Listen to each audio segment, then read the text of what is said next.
Hi, it's Kim here. I just tried to record this video as a live, but my internet connection wasn't good enough, so I'm going to do a pre-record. And the point of this little video is to give some tips on how to deal with your emotional state, your mental state, when you feel like everything is going mad. And I'm talking about whether you feel like you're going mad, or whether you feel like the world is going mad, or both. And I reckon there will be a lot of people feeling this at the moment. And so I want to talk about how we can deal with this, because there are some really good practical strategies and tips that we can use if we know what to do. And before I get into them, I want to talk first of all about paradigm shifts.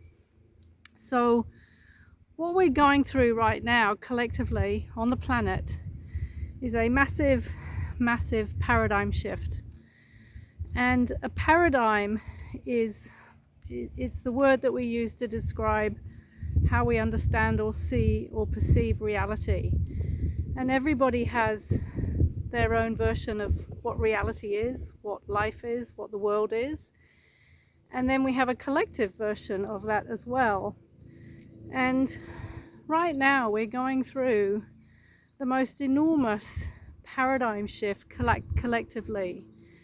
And that paradigm shift is being triggered by the crisis that we currently find ourselves in, and also by the rate of change that is happening in certain areas of life.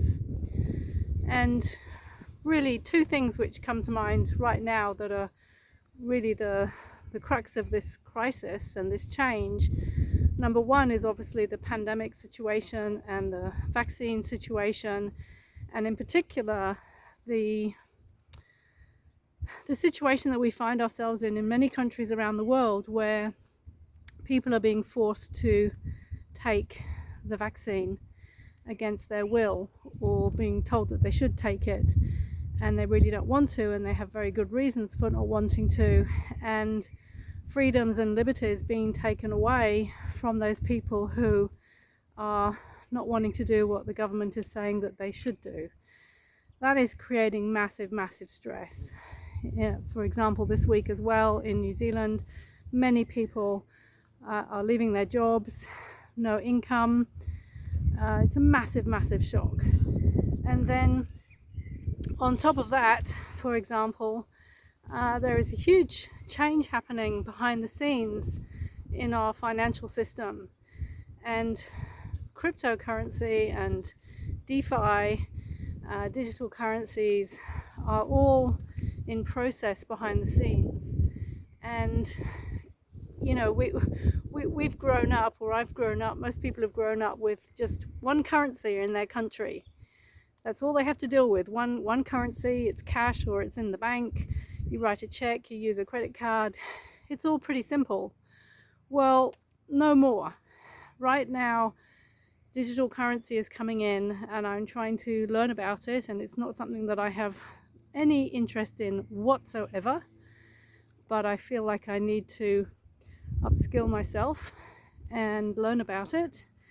And it is the enormity of this new information that my brain is trying to comprehend. So I just turned around, the sun is just doing my head in. My brain just doesn't have the neural pathways for this. So we've got some major changes going on in the world at the moment. Some of them people are aware of, and some of them aren't. So I want to give some tips on how to deal with things when you feel like this is just too much. This is overwhelming. I can't take it anymore. I feel confused. I don't understand. I feel uncertain. I feel afraid. Whatever those emotions are, whatever those thoughts are. So the first thing that I recommend is simply to acknowledge the truth of how you're feeling, which often we don't do. We forget to do that part. So to start with, just acknowledge the truth of the fact that right now things are really, really difficult. And just doing that can really help, because it's a self-soothing of sorts. Just like when somebody else acknowledges us, we can do it for ourselves. Just acknowledge the truth of how things are.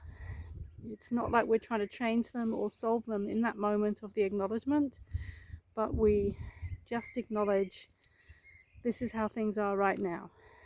And then take a big deep breath. Take a big deep breath and step away from whatever it is that you're doing, whatever it is that is causing the confusion in that moment. If you can, just step away, take a big deep breath. So stop and breathe. And by the way, when we're doing deep breathing, it's best to breathe from the abdomen. So breathe deeply in the abdomen, expanding the belly as you breathe in, letting everything relax on the exhale. You can even lie on the floor, put your legs up on a chair, breathe deeply. That will really, really help to calm the nervous system. And then after that, once you've done that, then what I recommend you do is you go into your heart, or we could say we come back into our heart. Come into your heart and just tell yourself, it's okay. I trust that everything is going to be okay. I don't know how, I have no idea how, but I'm simply going to trust and choose to trust. And that may sound paradoxical, but it's actually very powerful. And it is one of the three main techniques that I teach people in a practical way to grow the quality of trust in the heart. Because if we can trust, everything changes. If we can trust in something bigger than us, some power beyond our personality self, then if we can really feel that trust in our heart, then that will really help. I hope this isn't getting too windy. Then the next thing is, often if we're just overwhelmed in our head, and hopefully after doing some breathing and coming into your heart, then you won't be so much in your head. But either way, it's good to just do something mundane. Go and do the chores, do the washing up, go and put some washing in the washing machine, sweep the floor, clean the car, change the bed sheets. I don't know, just do mundane stuff, because that's very soothing as well to the nervous system. We're moving the body, we have to concentrate on what we're doing, probably, and that can help us take our mind off whatever it is that we were thinking about before that was really stressing us out. So this is when chores can actually become a really positive thing, and they're no longer chores. If necessary, do something different, take a break. If you've been sitting at the computer too long, then take a break, go for a walk, go outside, change it up, do something different. And it is useful to move the body, especially if we've been sitting down, especially if we've been inside. Our body loves to be outside in the sunshine, in the fresh air. It loves to move, so get out into the sunshine and do something different, which is part of my next one, which was get outside into nature, as I am right now. We need to get a good dose of fresh air and sunshine if possible, if it's not too cloudy, every day. Another thing we can do, and I'm not suggesting comfort eating here, but cook a meal. Cook a really nice, healthy meal. It's very, very nurturing to eat healthy food. Obviously, if you're not hungry at all, then, and you've just eaten, then don't go and eat a meal. But the thing with food is that it nurtures the earth element in the body. So we have 5 elements in our body: earth, fire, water, wood. What's the last one? I'm just missing that one for the moment. But anyway, this is the Chinese 5 elements. And earth relates to the stomach, the spleen, and the pancreas.